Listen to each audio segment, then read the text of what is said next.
మోడీ గారు ఆరోగ్యంగా ఉండడానికి రహస్యం ఏంటో మీకు అందరికీ తెలుసా? అండ్ ఇటీవలే నాసా కూడా ఒక సూపర్ ఫుడ్ గా అభివర్ణించిన ఆహారం ఏంటో మీకు అందరికీ తెలుసా? ఇదేదో పెద్ద రహస్యం ఏదో కాదండి, మనందరికీ తెలిసిన ఆహారమే. అది మొరింగా లేదా మునగాకు పొడి. మొరింగా లేదా మునగాకు పొడి వల్ల మనకి ఎన్ని ప్రయోజనాలు ఉన్నాయంటే, మొరింగాలో 14 టైమ్స్ పాల కంటే అధికంగా కాల్షియం ఉంది.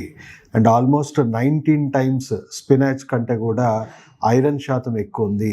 ఆల్మోస్ట్ ఆరెంజెస్ కంటే కూడా 7 టైమ్స్ ఎక్కువ విటమిన్ సి ఉంది.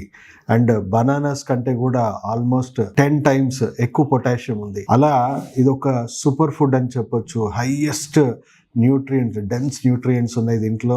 హైయెస్ట్ యాంటీ ఆక్సిడెంట్స్ ఉన్నాయి, విటమిన్స్ ఉన్నాయి, ప్రోటీన్స్ ఉన్నాయి. అండ్ ఎన్నో రకాలుగా మన శరీరానికి ప్రయోజనం చేకూరుస్తుంది. సో డీటాక్సిఫికేషన్ అంటే శరీరంలో ఉన్న కాలుష్యం వ్యర్థాలు తగ్గించడానికి ఇది హెల్ప్ అవుతుంది. మీ కాలేయం క్లీన్ చేయడానికి హెల్ప్ అవుతుంది. మీ గుండె ఆరోగ్యం కానీ మీ మెదడు ఆరోగ్యానికి ఇది ఎన్నో రకాలుగా మేలు చేస్తూ ఉంది. మీ డయాబెటీస్ని నియంత్రిస్తుంది, మీ బ్లడ్ ప్రెషర్ని నియంత్రిస్తుంది. ఓవరాల్గా చెప్పాలి అని అంటే మీ బాడీలో ఉన్న ఇన్ఫ్లమేషన్ అంతా కట్ డౌన్ చేస్తుంది. మీ ఎముకలు అన్నీ కూడా బలంగా మారుతుంది. సో డైలీ మీరు ఈ సూపర్ ఫుడ్ని కనీసం జ్యూసెస్లో కానీ, సూప్స్లో కానీ, లేదా హర్బల్ టీలో కానీ, లేదా మోడీ గారు చెప్పినట్టు ये जो ड्रम स्टिक है मोरिंगा, ये न्यूट्रिशन की दृष्टि से बहुत महत्वपूर्ण है, ऐसा मैं सुनता रहा हूँ। तो फिर मैं खुद उसके परोठे बनाता था और मैं उसके परोठे खाता था। పరాటాలో పౌడర్ కలుపుకోవడం కానీ ఎన్నో రకాలుగా మనం దీన్ని రెసిపీస్ వాడుకోవాలి.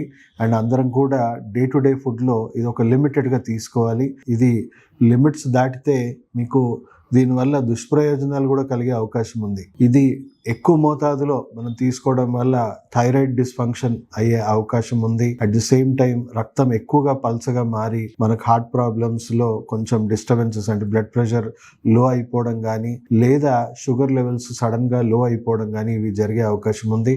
అండ్ ప్రెగ్నెంట్ ఉమెన్ దయచేసి మీరు మునగాకు పొడి వాడకపోవడం బెటర్. ఎందుకంటే ప్రెగ్నెన్సీ టైంలో మీకు కాంట్రాక్షన్స్ వచ్చే అవకాశం ఉంది. పిల్లలకి ఎలాంటి ప్రభావం వస్తుందో ఇంకా పూర్తిగా నిర్ధారణ అవ్వలేదు కాబట్టి బ్రెస్ట్ ఫీడింగ్ మదర్స్ కూడా తీసుకోకుండా ఉండడం బెటర్.